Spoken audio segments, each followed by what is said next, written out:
Hi, and welcome to my channel, Dream Girl Trucking. I am Antoinette, and I am the host of Dream Girl Trucking. I'm the hostess. Anyway, Dream Girl Trucking is not just for girls. It's for anyone who has a dream. Maybe they're living it with trucking, or maybe their dream has to do with something besides trucking, and trucking is just their way of getting there. So whatever your jam, welcome to my channel, and I hope that you have a dream, a goal, something that you're working towards just like I am. So today I'm going to talk to y'all about the market and the truck driving market, the freight market, the whatever you want to call it. Rest in peace to FreightWaves. I think they had 150 trucks and they closed down this week. I heard that they had one shipper and they called to lower the rates, and that was it. It put them out of business in 24 hours. They had to call all their drivers and arrange for them to go home. So that's really heartbreaking. And when you look at the stock market, US Express it looks like it's next, and that's a big company, a very well established company, and that should really make people mad. But the good news is that there are still people buying trucks even today who don't really know anything about trucking. So that's great. Trucking lives. I'm an activist at heart, and so I have been participating in the boycott of TQL. Brokers, that's a service, and they don't realize. I've been watching videos, and they don't realize that they work for us. They think that we work for them.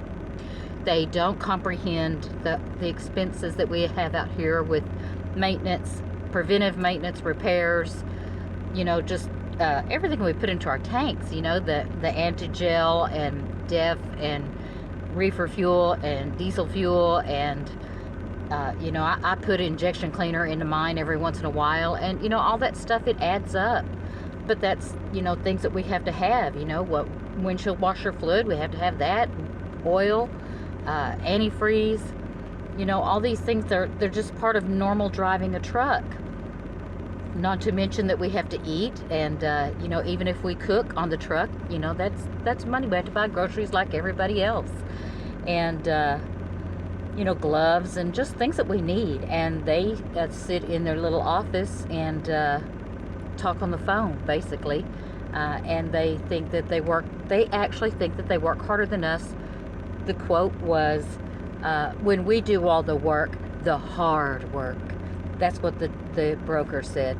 And they don't know hard till they've lived this life, because that's the reason they give out 100,000 CDLs a year. And I think there's a 90%. I heard it on the on Sirius XM on the Truckers Channel. Something like 90% of the truck drivers retire every year. They come out here. It's not what they expected. They're homesick, or they've been out here for a few years and they've just had enough, or they've been out here for a lot of years and they've had enough, or they have wrecks, or they prefer drugs, or whatever. But it's even if you're a druggie and you come out here, you have to give up your drugs. So everybody gives up something to come out here. And for anybody to say, well, it's their choice, well, there's not a lot of things that really pay like this. And I remember seeing a video of these two guys, and they were working in warehouses, and they thought, hey, let's go team drive and we could make better money for our families. And a lot of people could just get tired of what they're doing. They think they're going to see the countryside, and we do. And that's another thing that the brokers were talking about. They were saying that we just want to see the country, and they can offer us cheap loads because we want to go to this state or that state. And they act like being out here to make a living is just an afterthought. We're really out here just driving around, looking out the window. Well, really, we are. So anyway, yeah, so there's that. And so I've been back out here this time for 2.5 going on 3 years. And yeah, I like being home too, and I would like to go back home, but for the kind of money that I make, I'd have to make a lot more money than anything I'm trained to do, which is basically sell insurance. And but I know trucking, 18 years I know trucking. I know dispatching. I know that I could do brokering. And there's just so much that you can do in the trucking industry. You can grab a couple of trailers and, rent them out. And, pallets. I've heard people make a lot of money moving pallets and things like that. Truck parking, back office. Just there's lots of things. And I do know computers, and I know Excel. I know all the Microsoft programs. I'm a great salesperson, so and I know the market. I know truckers. I know the different kinds of trucks and what they have. So, I have the knowledge, just like any of you people who have your own trucks. It would be nothing for you to dispatch yourself because, you understand hours of service and regulations and, things like that. I can read a rate con.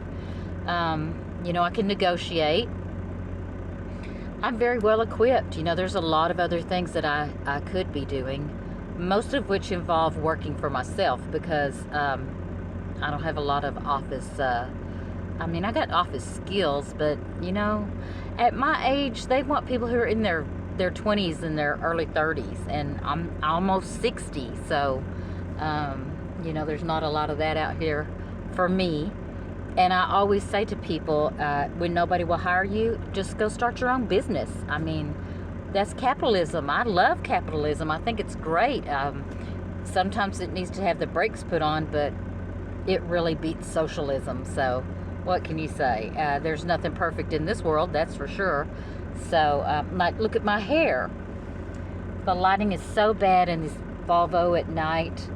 And so this part is I went home and I touched up my roots. This part is very red. This part looks more brown. I have so had it with red. I think I'm going to go back to brown or strawberry blonde. But anyway, nothing is perfect.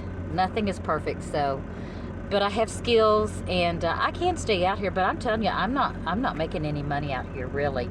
I've had 2 paychecks that were negative. And, I should have seen that coming, but, I just try to keep running. I don't really have much of anything else to do. So, like I said, if I was to go home, I wouldn't be making this kind of money. I've got 2 roommates, and they live with me to keep an eye on my house while I'm gone. But in all reality, neither one of them make enough. They make good money. They got good jobs, but rent is so expensive. So I feel like I've got, the guys, they're 2 guys, and I feel like, they depend on me, and, and I want my place to live. People say, why don't you just live in your truck? Because I want out of this sucker. And I don't want to be in a motel or a hotel even, I don't care if there's a swimming pool and a weight room. I want my bed, I want my house, I want my room, I want to lay on my couch and eat cheese dip because Lord knows I don't get fat enough while I'm out here eating whatever. So, I got bills, and, I don't live extravagantly. I live in a mobile home, and my car's a 2016, I think. But, so I don't live extravagantly, but I do live, and so I'm going to stay out here and keep trying and branch out into other things. So I hope you guys wish me luck, and if y'all have any poo-pooing to say about my dreams and goals, well, just hit me up down below in the comments section. I'm used to discouragement. I don't listen to it, but I'll be glad to read it just out of good manners. So until then, I haven't defined when then is, I realize, because I'm a terrible videographer. So let's say until I become a better videographer. Until then, I hope you have a dream too, and don't let anybody poo-poo on it. Everybody, have a great day. great night whenever you're watching this. Be good, be nice, be well.